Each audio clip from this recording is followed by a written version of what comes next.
প্রাথমিক কিছু কথা বলে নিই। আমার অধিকাংশ লেখা যা আমি এখন সকণ্ঠে ধরে রাখছি তা হয় আমি নিজে ছাত্রাবস্থায় লিখেছি অথবা ছাত্রদের প্রয়োজনে। কিছু কিছু লেখা বাইরের তাগিদে। স্বতঃস্ফূর্তভাবে আমি খুব কমই কোনো বড় লেখা লিখেছি। এই লেখাটি ছাত্রদের প্রয়োজনে অনেক আগে লেখা। এই লেখাটি একটি রচনা। রচনাটি ছিল বিদ্যালয়ের পাঠ্যসূচিতে বিষয় তোমার জীবনের একটি স্মরণীয় ঘটনা।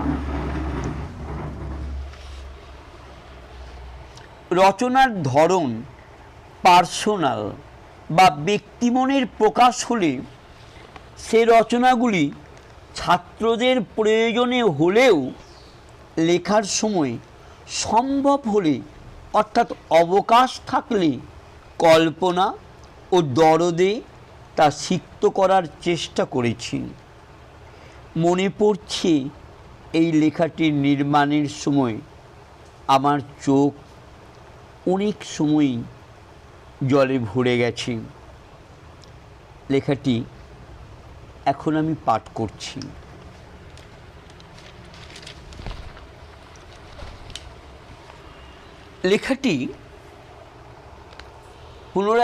লেখাটির জন্য পুনরায় বলি, রচনার বিষয় ছিল তোমার জীবনের একটি স্মরণীয় ঘটনা।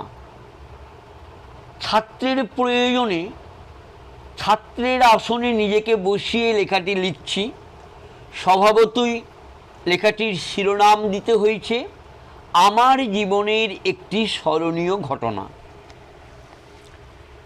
বাসের জন্য পথে দাঁড়িয়ে পথের ও প্রান্তে আমারই মতো অন্য একটি স্কুলের ছাত্র।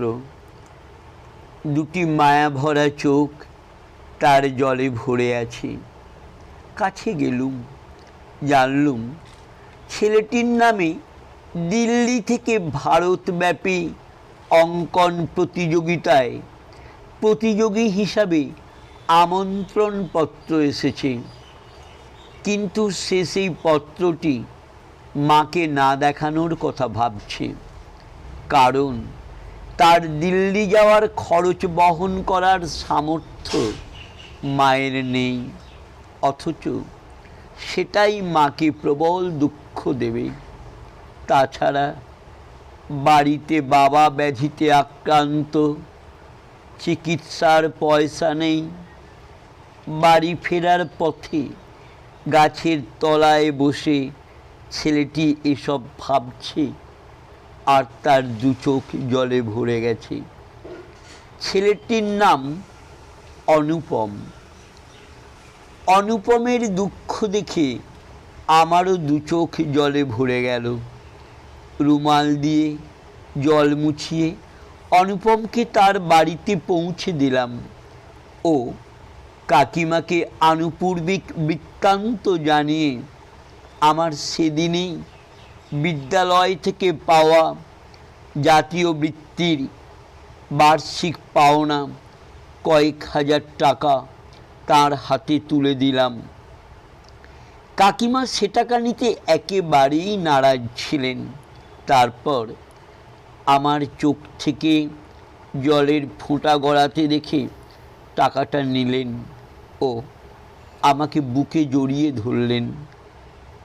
আমি অনুভব করলুম তার হৃদয়ের অজস্র আশীর্বাদ।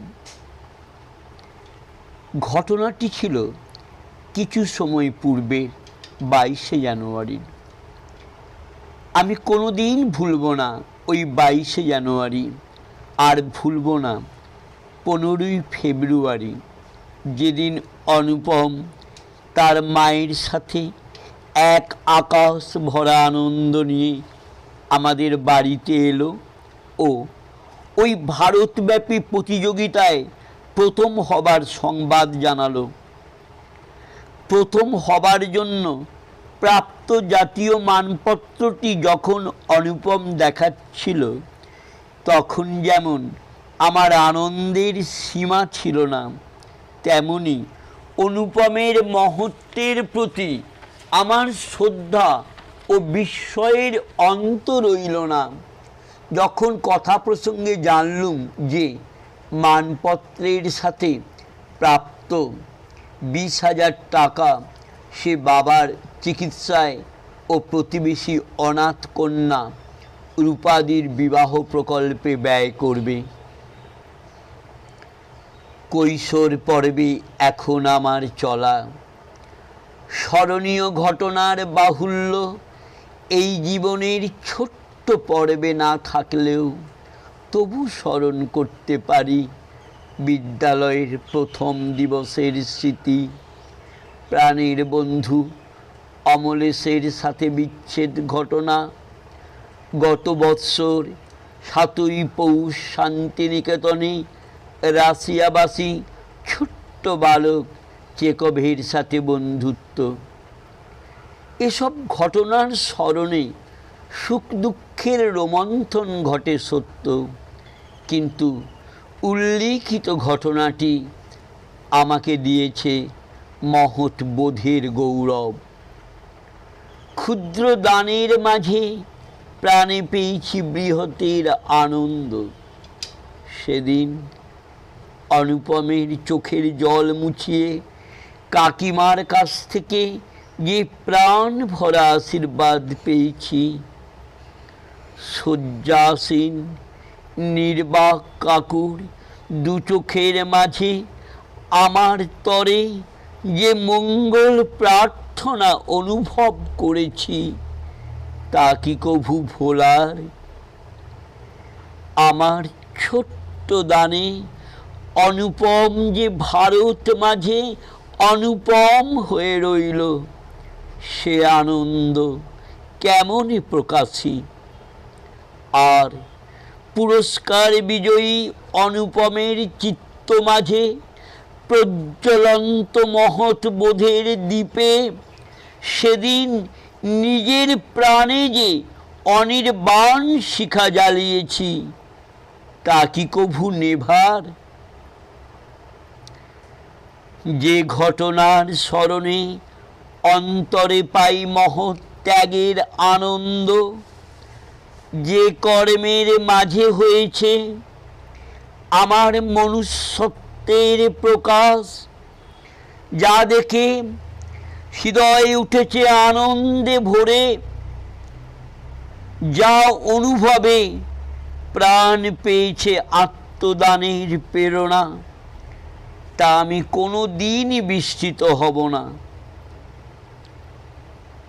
অনুপম আজ 7ম শ্রেণীর ছাত্র, আমি 8ম শ্রেণীর। মধ্যে মধ্যে অনেকেই আজ কাগজে দেখে তার নাম বিভিন্ন স্থান থেকে বিভিন্ন পুরস্কার প্রাপক রূপে, আর আমি দেখি অনুপমকে বিভিন্ন স্থানে অসহায়ের সাথী ও ব্যথিতের ব্যথী রূপে। আমার মা যখন ওকে চুম্বন করে বলে, অনুপম তুই ফুলের মতো সুন্দর, তখন এক গাল হেসে অনুপমের মিষ্টি মুখে তাৎক্ষণিক উক্তি, দাদা ফুলের পাপড়ি আর আমি তার সৌন্দর্য।